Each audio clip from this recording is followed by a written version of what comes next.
अस्सलाम वालेकुम viewers, I am Syed Faizan Ali. उम्मीद करता हूँ आप सब खैरियत से होंगे। बेसिकली आज हम जिस चीज़ के ऊपर बात करने जा रहे हैं वो बहुत ज़्यादा इम्पॉर्टेंट है। Never ever give up. अब गिव अप करना, मैं ये समझता हूँ कि गिव अप करना एक बीमारी है जो अगर किसी इंसान को लग जाए तो वो कभी भी कामयाब नहीं हो सकता। और ये बीमारी बहुत कॉमन है। नॉर्मली हर 10 में से 8 लोग इस बीमारी का शिकार हैं। हम बहुत ज़्यादा एंथुजियास्टिक होकर एक काम शुरू करते हैं और थोड़ी ही देर के बाद उस काम को छोड़ देते हैं अगर हमें लगे कि वो काम डिफ़िकल्ट है। हम बेसिकली डिफ़िकल्टीज़ को फेस करना नहीं चाहते और हम गिव अप कर जाते हैं। तो लाइफ में ये एक लेसन है, कभी भी गिव अप नहीं करना। ये बात आप याद रखिएगा, हमेशा जो भी एक अच्छी चीज़ है वो डिफ़िकल्टी को फेस करने के बाद ही रिसीव होती है। कभी भी कोई चीज़ हमें प्लेट में रख के नहीं मिलती, याद रखिएगा। मनोसलवा आना बंद हो चुका है। अब जो भी करना है, जो भी हमें हासिल करना है, वो हमें अपनी एफर्ट करके करना है। और एफर्ट में हम गिरेंगे भी, लेकिन गिरने के बाद हमने खुद को बैकअप करना है और उठाना है। हो सकता है कि हम एक दफ़ा गिरें, हो सकता है कि हम 1000 बार गिरें, बट हर बार हमें खुद को बैकअप करके उठाना है। और वो हमें बैकअप क्या चीज़ करेगी, ये वो चीज़ है जो कि हमारे अंदर से आवाज़ आएगी कि डोंट गिव अप। कभी भी गिव अप नहीं करना। अब अगर जब भी कभी भी आपको ऐसा फील हो कि आप लाइफ में गिव अप कर सकते हैं, सो लाइफ को चेंज करने की तरफ लेकर आएँ। मेरी एक वीडियो है कि how you can change your life, उसमें मैंने ये चीज़ बताई है आपको। चेंज ये बहुत इंपॉर्टेंट चीज़ होती है। अगर आप डिप्रेस्ड फील करते हैं, सो आपको अपनी लाइफ में बहुत मेजर चेंजिंग लेकर आनी पड़ेगी। अगर आप अपने करियर से सेटिस्फाइड नहीं हैं, तो सबसे पहला चेंज आपने ये लेकर आना है कि आपने उस जॉब को, उस बिज़नेस को चेंज कर लेना है। बहुत टाइम ऐसा होता है कि हम एक उस चीज़ को जिसमें ना ही तो हमारा इंटरेस्ट होता है और ना ही वो चीज़ हमारे लिए बेहतर होती है, हम अपना टाइम उसके ऊपर वेस्ट कर देते हैं। और एंड के ऊपर आके हम कहते हैं कि नहीं, ये तो काम मैं कर ही नहीं सकता, और हम गिव अप कर जाते हैं। सो जब लगे कि जिस चीज़ में आप सेटिस्फाई नहीं हो पा रहे हैं, अपनी तरफ से पूरी एफर्ट करें, अगर आप सेटिस्फाई नहीं हैं और स्टिल डिप्रेस फील कर रहे हैं, सो आपको उस चीज़ को चेंज कर लेना चाहिए। ख्वाह वो करियर हो, इवन ख्वाह कि वो एक रिलेशन क्यों ना हो। अगर आप किसी एक रिलेशन में हैं और आपका वो रिलेशन एक टॉक्सिक वे में चला गया है, तो you have to change that relation. तो चेंज बहुत ज़्यादा इंपॉर्टेंट है, बट गिव अप नहीं करना, सबसे पहली चीज़। दूसरी सबसे मेन चीज़, without failure there will be no story. Without failure there will be no story. अब कैसे? अब अगर यहाँ पे बहुत ज़्यादा एग्जाम्पल्स आती हैं जिसमें ऐसे लोग हैं जिन्होंने कुछ ना कुछ गेन किया और ऐसे लोग हैं जो कि गिव अप करके बैठ गए। अब सबसे पहले मैं एग्जाम्पल देता हूँ कोका कोला की। कोका कोला कंपनी जब लॉन्च हुई, पहले साल में जस्ट 400 बॉटल सेल हुई थी कोका कोला की। अब इमेजिन करें कि वो कंपनी जो कि इस टाइम पर दुनिया की मल्टीनेशनल कंपनी है और सबसे ज़्यादा यूज़ होने वाला ब्रांड है, अपने करियर के पहले साल में सिर्फ 400 बॉटल्स ही सेल कर सकी। अब अगर उसका ऑनर ये चीज़ सोच लेता कि मैंने एक साल में बिल्कुल भी अपना ब्रांड नेम नहीं बना सका, मेरी कुछ सेल नहीं हुई, मैंने उससे कुछ अर्न नहीं किया, मैंने मिलियंस ऑफ डॉलर की इन्वेस्टमेंट की और मुझे उसका रिटर्न नहीं आया, सो क्या होता? आज को वो इतना बड़ा ब्रांड होता? कभी भी नहीं हो सकता था। उसने क्या किया? पेशेंस किया, अपनी एफर्ट को जारी रखा, गिव अप नहीं किया। गिव अप नहीं किया, सो आज को ब्रांड दुनिया में, पूरी दुनिया में कोक सबसे ज़्यादा बिकने वाला ब्रांड है। इसी तरीके से एक और एग्जांपल है, एक बुक की एग्जांपल मैं आपको यहाँ पर दूंगा, chicken soup for a soul.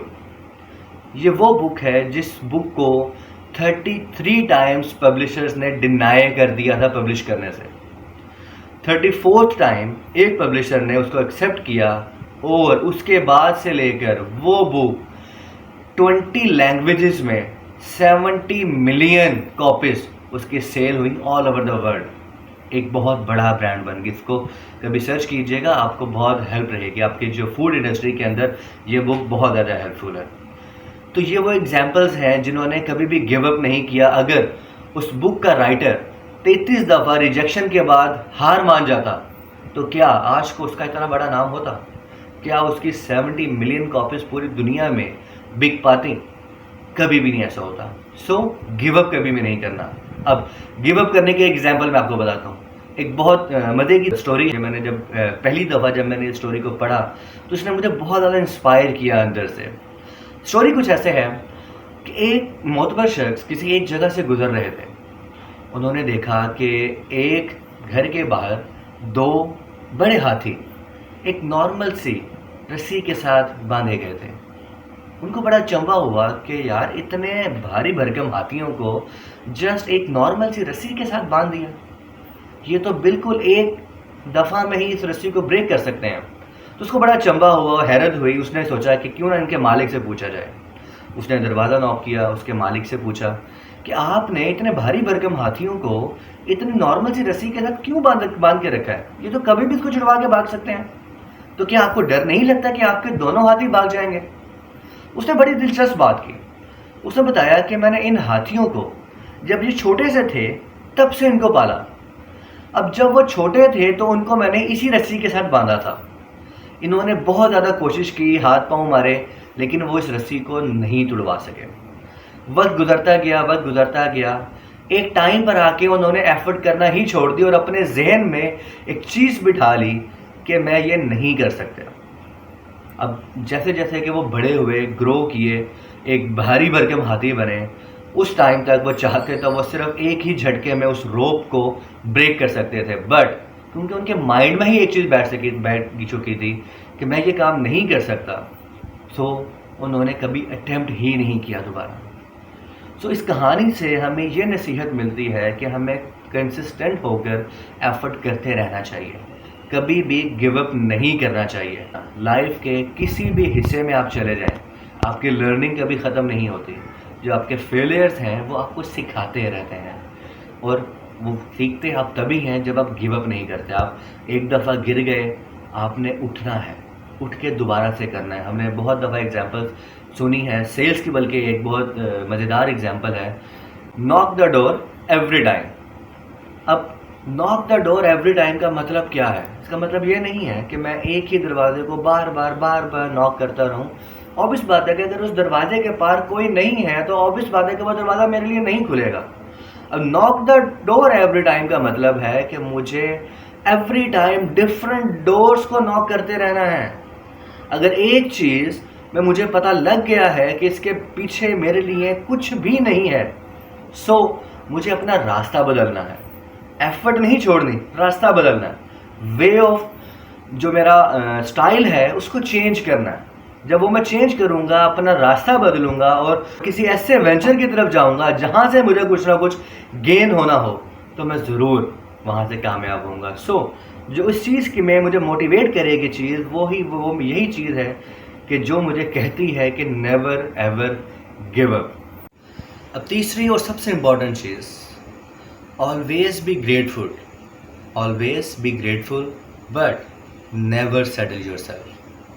हमेशा ग्रेटफुल रहें उन लोगों के लिए जो कि आपको अप्रिशिएट करते हैं। जो लोग आपको अप्रिशिएट करते हैं, आपने भी उनको अप्रिशिएट करना है, बिकॉज उससे पॉजिटिव एनर्जी आपको भी मिलेगी और वो पॉजिटिव एनर्जी आप आगे भी ट्रांसफ़र करेंगे। और जो लोग आपको अप्रिशिएट नहीं करते, उनको फॉर द टाइम बीइंग अपनी लाइफ से साइड पे कर देना है। और जो एक और इम्पॉर्टेंट चीज़ है कि कभी भी खुद को सेटल नहीं कर लेना। कि फॉर एग्जांपल मैंने एक गोल बनाया कि मैंने ये चीज़ अचीव करनी है, और मैं अगर वो अचीव कर लूँ और उसके बाद मैं बिल्कुल ईजी होकर बैठ जाऊँ कि मैंने अपनी लाइफ में सब कुछ हासिल कर लिया, तो ऐसा बिल्कुल भी नहीं है। लाइफ हमेशा चलते रहने का नाम है। लाइफ हमेशा हाथ पांव मारते रहने का नाम है। सो खुद को कभी सेटल नहीं करना, खुद को कभी मुतमिन नहीं करना। ये बड़ा ज़्यादा अप्रोप्रिएट रह जाएगा वर्ड। खुद को कभी भी मुतमिन नहीं करना। अगर आपने खुद को मुतमिन कर लिया, सो आपकी जो ग्रोथ है वो रुक जाएगी। ग्रोथ को कंटिन्यूसली करने के लिए आपको कभी भी खुद को मुतमिन नहीं करना। मुतमिन से मुराद कि जो चीज़ मैंने अचीव कर लिया, दैट्स इट, यही है, इसके आगे कुछ नहीं है। इकबाल का शेर है कि सितारों से आगे जहां और भी हैं। तो ज़िंदगी में जो गोल आपने बनाया, उसको अचीव कर लिया, उसके बाद और भी बहुत ज़्यादा गोल्स हैं। सो मेरी आपको रिक्वेस्ट है, और ये एक नसीहत समझ लें कि कभी भी गिव अप लाइफ में नहीं करेंगे आप। ना मैं कभी लाइफ में गिव अप करता हूँ और मैं उम्मीद करता हूँ कि आप भी कभी लाइफ में गिव अप नहीं करेंगे। अगर आपको ये मेरी वीडियो पसंद आई है तो उसको ज़रूर लाइक कीजिएगा और मुझे कमेंट बॉक्स में बताइएगा कि कैसी लगी आपको मेरी वीडियो। अगर आपने अभी तक मेरे चैनल को सब्सक्राइब नहीं किया तो प्लीज़ मेरे चैनल को सब्सक्राइब कीजिएगा और बेल आइकन को ज़रूर प्रेस कीजिएगा ताकि मेरी हर आने वाली वीडियो डायरेक्टली आप तक पहुंच सके। और कोशिश कीजिएगा कि मुझे कमेंट बॉक्स में नेक्स्ट वीडियो के लिए भी बताइए कि जो चीज़ के बारे में आप जानना चाहते हैं वो मुझे बताइए, ताकि मैं कोशिश करूं कि मैं आपकी उसमें भी रहनुमाई कर सकूं अपने एक्सपीरियंस के साथ। Thank you so very much. Pakistan जिंदाबाद।